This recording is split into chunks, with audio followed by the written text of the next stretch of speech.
விமர்சிச்சார். எப்படின்னு கவனிச்சிங்கன்னா, நீங்கள் வந்து ஒரு ஆண்டு விழா மாதிரி, பள்ளிக்கூட ஆண்டு விழா மாதிரி அது இருந்துச்சுன்னாரு. நான் முதல் முறையாக அவரோட உடன்படுறேன். அதான் உண்மை. ஒரு பள்ளிக்கூட ஆண்டு விழாவில் என்ன நடக்கும்?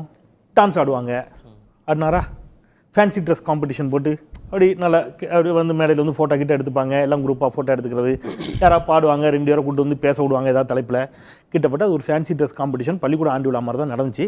ஹைலைட்டாக அதில் வந்து ரொம்ப முக்கியமான ஒரு டேர்னிங் பாயிண்ட் அப்படின்னு கேட்டிங்கன்னா, இன்றைக்கி எதிர்க்கட்சிகள் எல்லாம் மிரட்டக்கூடிய விதத்தில் விஜயனுடைய அந்த ஒரு குறிப்பிட்ட செயல்பாடு, அந்த ஸ்டெப்பு, அந்த ஒரு டான்ஸ் போட்டார் பாருங்கள், அது ரொம்ப நல்லாவே இருந்துச்சு. இதான் ஒரு 2 வருஷத்தில் அவர் பண்ணியிருக்கிறது இதான் அப்படின்னு வச்சுக்கோங்க. நான் என்ன கேட்குறேன் சார், இந்த நாட்டினுடைய நிதிநிலை அறிக்கையை ஒன்றிய நிதி அமைச்சர் தாக்கல் செய்திருக்கிறாங்க. நீங்கள் அதுக்கு அடுத்த நாள் ஒரு மீட்டிங் போடுறீங்க. ஒரே ஒரு வார்த்தை அதை பற்றி இருந்துச்சா? தமிழ்நாட்டுக்கு இந்த நிதிநிலை அறிக்கையில் என்னெல்லாம் எவ்வளவு பாகுபாடு காட்டப்பட்டுச்சு, ஒரு சின்னதாக அதை பற்றி சுட்டி காட்டியிருப்பீங்களா? பாஜக கூட்டணியில் இருக்கக்கூடிய மருத்துவர் அன்புமணி ராமதாஸ் சொல்றாரு, நாங்கள் 50% கொடுக்கணும்னு சொல்லிட்டு இருக்கிறோம் மாநிலங்களுக்கு, அதை தரல, எங்களுக்கு அது ஏமாற்றம்ங்கிறார். கூட்டணியில் இருக்கக்கூடியவர் சொல்றாரு, நீங்க சொல்லலை. மாறாக திருப்பி நான் டான்ஸ் ஆடட்டா, சிஎம் சார்னு பேசட்டா, எழுதி கொடுத்ததை பேசட்டாங்கிற இடத்துக்கு தான் நீங்க வந்து நிக்கிறீங்க. அந்த இடம் தான் திரு செந்தில். இப்போ அவர் சொல்வது, ஒவ்வொரு வீட்டிலும் நம்ம இருக்கிறாங்க, நாங்க தான் மாற்று சக்தி. அவர் அதிமுக கூட இல்லை, அந்த அளவுக்கு வந்துட்டாங்களா களத்தில்?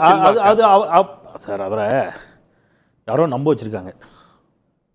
விவேக் ஒரு படத்தில் இந்த சிக்காகோ இவருன்னு சொல்லி நம்ப வச்சுருவாங்க. அவர் அப்படியே நம்பிக்கிட்டே இருப்பார் கொஞ்ச நாள். அந்த மாதிரி அதை வச்சுனா எல்லோரும் சேர்ந்து அவரை நம்ப வச்சுருக்காங்க. நான் என்ன சொல்கிறேன், நீங்கள் அவ்வளோலாம் இருக்குல்ல, இந்த 3 வருஷம் ஆச்சு, இது 2 வருஷம் முடிச்சு 3 வருஷம்.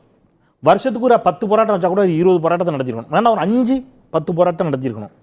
நீங்க என்ன செஞ்சீங்க அதெல்லாம் ஒரு பக்கம் பேசுவோம். அதுல ஒரே ஒரு நீங்க கேட்ட முக்கியமான திரு செந்தில், இதுக்கு மட்டும் கொடுத்துருங்க. பெருமாள் மணி என்ன சொல்றாருன்னா, திமுக அதிமுக செஞ்ச தன்மையில் தாவேக்கா இருக்காது. சரி, அவங்களுக்கு வேற ஸ்ட்ராட்டஜி இருக்கு. அவங்க அப்படி இப்ப இந்த போராட்டம், ஆர்ப்பாட்டம், அறிக்கைகள், கண்டனம் அதெல்லாம் இருக்காது. எங்களோட வாக்காளர்கள் வீட்டுக்குள்ள இருக்கிறாங்க, விஜயா இருக்கிறாங்க. அவர் என்ன சொல்ல, அது ஆபத்து, அது ரொம்ப ஆபத்து.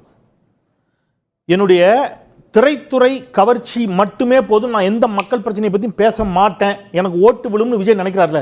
ஒருவேளை அது உண்மையாகவே இருந்தால் கூட, நான் சொல்கிறேன், ஒருவேளை அது உண்மையாக இருந்தால், ஒருவேளை அப்படி தமிழ்நாடு ஒட்டுமொத்தமாக திரண்டெழுந்து விஜய்க்கு வாக்களித்தால் அவர் வெற்றி பெறலாம் தேர்தல் அரசியலில்.